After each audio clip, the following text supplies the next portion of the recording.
Find out if this one sticks as they come down towards the starter stand. Green flag in hand, but we haven't seen it yet. Yes, now we're green at Indianapolis.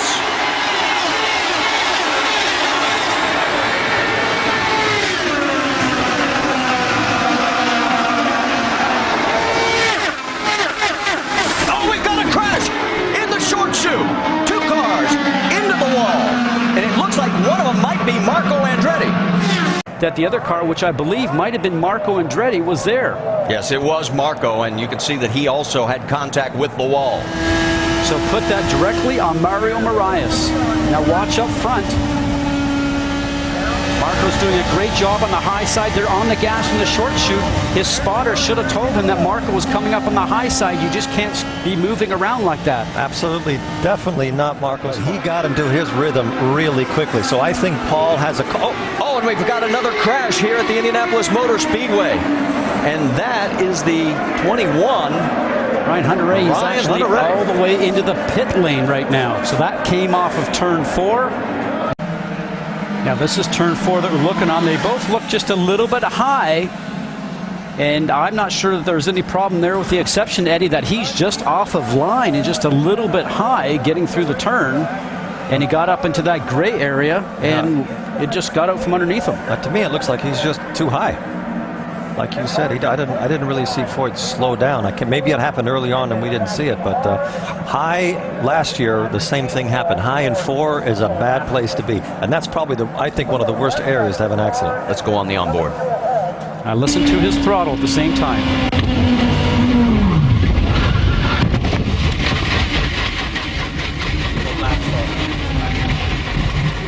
Everything looks fine. You can see the white chalk off the wall itself. And let's have a look at this here. Getting through the turn, up in that gray area, and catches it, Eddie. Oh, they're tracking it, and give him a big 10 points for that one. That is not just a white wall. That was a little bit more to Webber, but what a catch. Now that's happening at above 215 miles an hour. Pit stops, they can remove some front wing and rear wing as Briscoe starts to work through traffic. Another crash. And it sounds like it is turn number 4 as we have our third caution of the day, and a car into the wall, and it is Graham Rahal. The same turn last year that he crashed, which took him out of the event. That's sad. Lap 36 last year, lap 56 this year. High again off of 4. That was a big one. That is hard. That started probably 400 yards before we saw it coming onto the screen. And there he hits the safer barrier, and you can see he just made the safer barrier where the 2 marks are on the wall. Look at the angle. Just right now, bang, into the safer barrier, and then the concrete wall starts to go down the straightaway. That steel and foam energy reduction system that's been employed here over the past couple of years, it's really helped a lot of drivers. Scott Dixon, who's on the top of the screen, second stop, no changes, giving you an indication of how good their car's been. And Dario Franchitti may be the one that capitalizes the most on Graham Rahal's incident, because now he has an open pit box in front of him, so an easy entry for Dario Franchitti the rest of the way. Our Apex Brazil race off pit road. Scott Dixon picked up a spot at the expense of his teammate Dario Franchitti. Tony Kanaan moved up 1 position, and watch the speed on the 18 car, and look out! That can get dangerous. That is Justin Wilson, and Vitor Mirror just gets around him. So does Hideki Musa. You see on board with Tony Kanaan, he's sort of fighting the steering wheel because the car in front, EJ Vizo, just sliced down in front of him, and we're on board with EJ now, and watch the draft happen, and Tony Kanaan gets through, and another accident. And it looks like it is Davey Hamilton in the 44, and it is, as he has tagged the wall. And we now have our 4th caution here at this year's Indianapolis 500.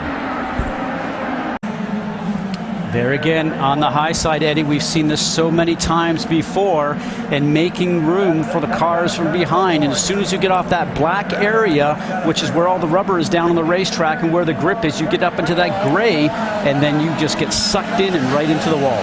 Scott, here you go. Oh, no, we have a huge crash.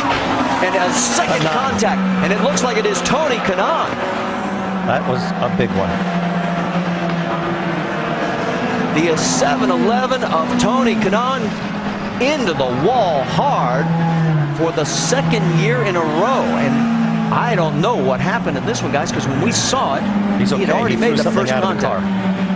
He is fine. Let's go on board. Just listen in.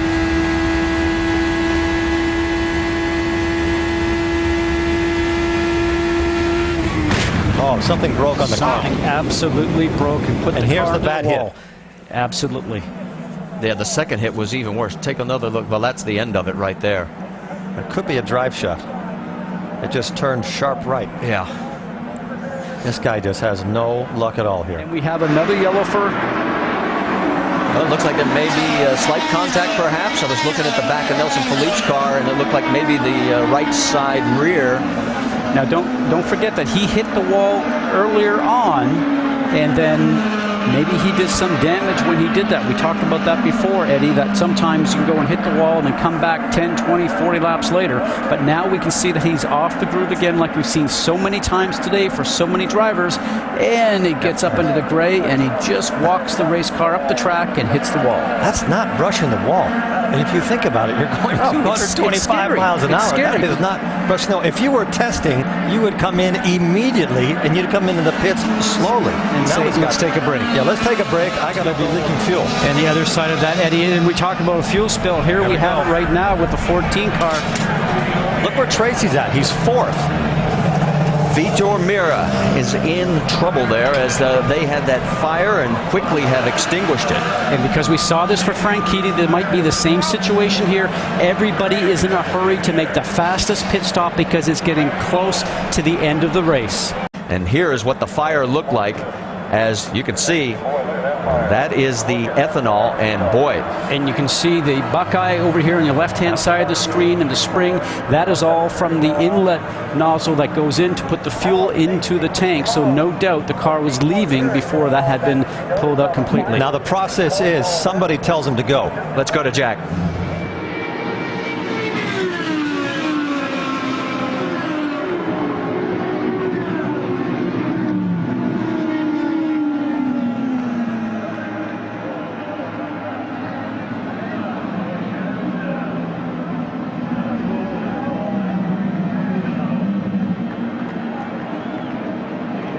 And this plays into the hands of one Dario Franchitti, who had fallen back by about 15 seconds. Let's take you back and show you what brought us to this moment. He certainly does. We've followed T.J. Patrick through a number of places. There you see, oh no, we've got contact, hard contact, two cars into the wall very hard, and that is Vitor Mira. Made it through the fire, but did not make it through this, as he is hard into the wall, along with one other car at the top of the screen. And it is Rafael Matos, we are being told, the number 2 Lusso Dragon car, and yes, it is. And we'll await word to make sure that both drivers are okay, and you can see the gap. That is the South Chute, as it is called here. And here at the Indianapolis Motor Speedway, under our 8th caution, you see what is left of Vitor Mira's Dallara chassis. And as we take another look at what happened, we can tell you we have word that Vitor was alert but complaining of pain. We don't know exactly where, and this was wicked. It's really difficult to ever pass somebody in turn 1 on the outside, but at the end of the race when there's marbles up high, it's almost impossible. But I think they just miscued because Matos moved up, down actually. Now in situations like this, all these race cars have black boxes on them, just like aircraft do, so everybody will have an opportunity to look at this information. There's ear accelerometers inside the driver's helmet. Now watch these two cars come together. Just a vicious impact. But all that information in the black box has already been downloaded into the medical center here, so the doctors in there, Dr. Trammell, Dr. Scheid, will know exactly the impact level on this crash. What you've got to explain here is that these cars are made out of some very exotic materials, and all of that energy gets absorbed in that front nose bar. 2 corners. This crowd, look at them, just saluting him. 5 weeks ago, Castroneves was staring at jail, an orange suit, not a race suit. And now he becomes a 3-time winner of the biggest race in the world. Castroneves wins at Indy.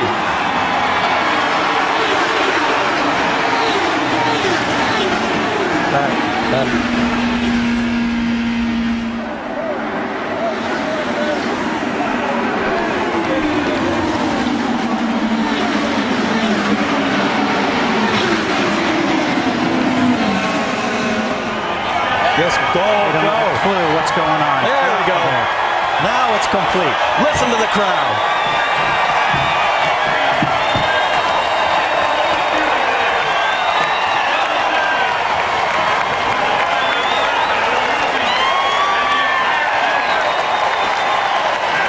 He's getting pretty good at that.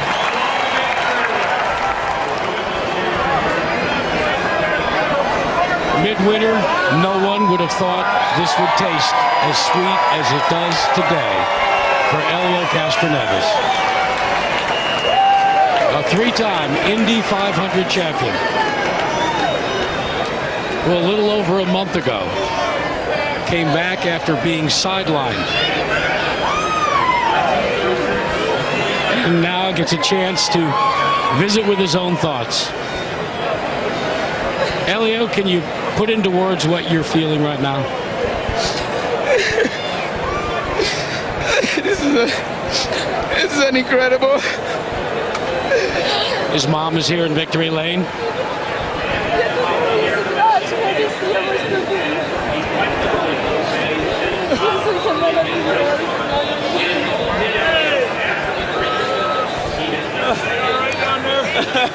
Roger Penske. Wonderful job. Hey, man, you deserve this one. Mike, thank you to give my life back. Thank you.